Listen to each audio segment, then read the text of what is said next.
नमस्कार, मी पारद येथील नागरिक संदीप काटोले। 3 दिवस अगोदर आपण हे जे घाण कचरा पारदचा ग्रामपंचायतचा येत होता त्याची जी घंटा गाडी होती आणि ती आणून इथं टाकायचं आपण, तर ती घंटा गाडी रोडवरती आडून आणि त्याला सांगितलं की ही घाण इथं टाकायची नाही। आणि तेव्हा त्याने सांगितलं की मी ते घाण मी स्वतः आणून टाकत नाही, पण मला पारद येथील ग्रामपंचायत तू काय सरपंच यांनी मला इथं घाण टाकून इथं टाकायची आपली घाण पारदची असं सांगितलेलं आहे। त्यामुळे मी घाण आणून टाकतो। बघू शकता प्रेमान सांगरोलं की इथं टाकू नको, इथून तुला प्रेमान सांगरोलं तिकडे टाकणार या साईडने आपण बघू शकतो रोड तिकडे पाटाच्या पलीकडे करा। मी तुला सांगरोलं मी पूर्ण गावातील आणि महात्माची यांची पूर्ण घाणी आलेली आहे। आणि यामुळे हे रोडवर एखादं मिळलं गेलं ग्रामपंचायत असेल तू मग घेऊन घे फक्त ट्रॅक्टर, हे पारद कुकडं पिंपळगाव रहिवासी की शेतात असतात, त्यांची मुलं पूर्ण या रस्त्याने अप डाऊन करत असतात, तर त्यांनी अक्षरशः तोंडाला रुमाल बांधून या रोडने जावं लागत आहे।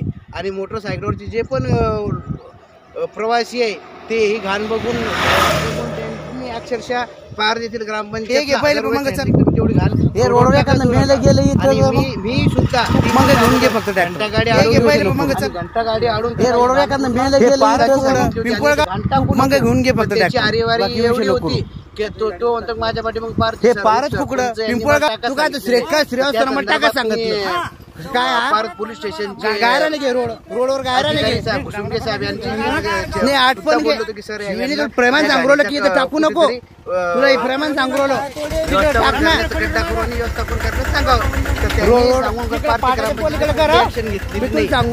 इथून पुढे 3 दिवसामध्ये घाण जर पूर्ण साफ नाही केली तर आम्ही जिल्हा परिषद सीओ यांच्याकडे हजारोच्या संख्येने तिथं जाऊन आम्ही आंदोलन करणार आहे। तरी इथे अशा गोष्टी घडू नये त्यापूर्वीच ग्रामपंचायतचे शासकीय कर्मचारी ग्रामसेवक यांनी याच्याकडे काळजीपूर्वक आणि लवकरात लवकर याचा निटोबा लावावे अशी आमची पारदवासियांकडून विनंती आहे। त्यानंतर PHO साहेबांनी सुद्धा याच्याकडे लक्ष द्यावे, कारण की त्यांच्या कानावरही हजारो वेळेस या गोष्टी ग्रामस्थांनी घातलेल्या आहेत, त्यांनी सुद्धा याकडे कुठलेही लक्ष दिलेलं नाही। आणि यामुळे आज बघतो आपण डेंग्यूचे, तापाचे, सर्दीचं प्रमाण खूप प्रमाणामध्ये वाढत आहे। जर विद्यार्थी या रस्त्याने जात आहे आणि जर त्यांना जर त्यांची साफसफाई होत नसेल तर त्यांचे जे जिल्हा परिषदेच्या ज्या आरोग्याच्या ज्या सुखसुविधा आहे त्या देऊन फायदा काय। आणि इथून पुढे पारदच्या ग्रामपंचायतनी ही घाण घाण यानंतर कुठे ही घाण यांनी रोडवर टाकू नये।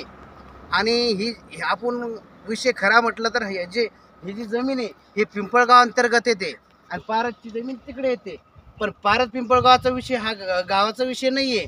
हा पारद असो पिंपळगाव असो, घाण रोडवर यायला नाही पाहिजे। या पुढचं अल्टिमेटल काय राहणार जर त्यांनी घाण नाही उचलली? किती दिवसाची मुदत देणार आहे? किती दिवसाची मुदत देणार यांना? पत्रकार साहेब, जर ही 3 दिवसामध्ये जर घाण नाही उचलली तर आम्ही पारद ग्रामपंचायतीवरती PHO साहेब, CO साहेब यांच्याकडे आम्ही जाऊन बसणार आहे आणि उठणारच नाही। आणि त्यांना विचारू की आतापर्यंत जेवढे मुलं जे बिमार झाले यांना कारणीभूत कोण आहे, यांची जिम्मेदारी तुम्ही घेता का इथून पुढे? जर तुम्ही त्यांना जर सपोर्ट करत असेल तर त्यांनी जर म्हटलं की आम्ही त्यांना सांगितले घाण टाकायची तर मग इथून पुढे आम्ही शिंदे साहेबापर्यंत, मुख्यमंत्री साहेबापर्यंत सुद्धा जाण्यास आमची काही हरकत राहणार। ही जोखमदारी कोणावर देणार? भविष्यात काही बिमार पडले ते जोखमदारी पंचायत, कारण की पारद ग्रामपंचायतचा घंटा गाडीचा आपण व्हिडिओ बघू शकतो, व्हिडिओ सुद्धा आहे आपल्याकडं की त्या व्हिडिओमध्ये त्या सफाई कामगार म्हणतो की मला पारदचे सरपंच यांनी घाण इथं टाकण्यास सांगितलेली आहे। मग पारद ग्रामपंचायत जर कर्मचारीच म्हणतात की आम्हाला घाण टाकायला सांगितली तर मग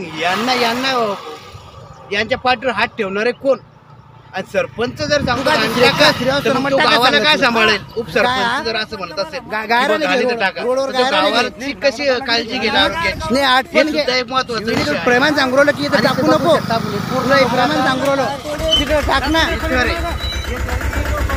रोड तिकडे पाटाच्या पलीकडे करा। मी तुला सांगरोलं मी महिला वगैरे मुलं वगैरे भेटत असतात आणि यांना दिवसभर एवढा वास येतो घाण वास. ते म्हणतो शेखर श्रीवास्तव टाका सांगितलं मला हे घे पहिले पण मग चल. हे रोडवर एखादं मेलं ते गेलं जेवण सुद्धा करत नाही. मग हे जर जेवण करत नसेल तर मग याला जिम्मेदार तुमची शेती आहे का कोण इथं? असेल? काय नाव हे आपलं? पारच कुकडं पिंपळगाव कुठले आपण? पिंपळवरून काही बरं, या घाणीपासून काय त्रास आहे? खूप त्रास आहे. बिमार पडत आहे आणि आता सध्या बिमार पडलेलं आहे वासाने. पावसामुळे खूप घाण झालेली. ही सर्व घाण पार या ठिकाणी आलेली आहे. ही कोणा टाकली घाणी? ही करत पारच ग्रामपंचायतनं टाकली. त्यांनी टाकायला नको होते, तिकडे कुठेतरी व्यवस्था करायला पाहिजे, पण त्यांनी सरळ रस्त्यावर आणून टाकली. म्हणजे त्यांना बोलायलाच कोणी नाही आहे. मग काय भूमिका राहणार तुम्ही ग्रामपंचायतला काय सांगणार आहे तुम्ही? तर जर त्यांनी ही घाण इथे थांबवली नाही तर आम्ही सर्व गावकरी मिळून हे शेतातील लोक मिळून त्यांच्या विरोधामध्ये आंदोलन करणार आम्ही आहोत. पत्रकार साहेब ही घाण पहिले उपसरपंचाच्या घरासमोर नेऊन टाकणार आहे. तेव्हा आमच्यावर कुठल्याही प्रकारचा दबाव आला आणि काम मला कुठेही नेऊन यांनी म्हटलं की इथे यायचं तिथे आम्ही समर्थ आहे. आणि यांनी हे विसरले की आम्ही सर्वप्रथम गावाचे नागरिक आहे. ते जर इथं रोडवर घाण आणून टाकताय तर आमचं बी कर्तव्य आहे. हीच घाण त्यांच्या घरी नेऊन टाकायची. त्यांच्या घरासमोर आम्ही 3 दिवसानंतर ही घाण नेऊन टाकणार आहे सर्व नागरिक म्हणून.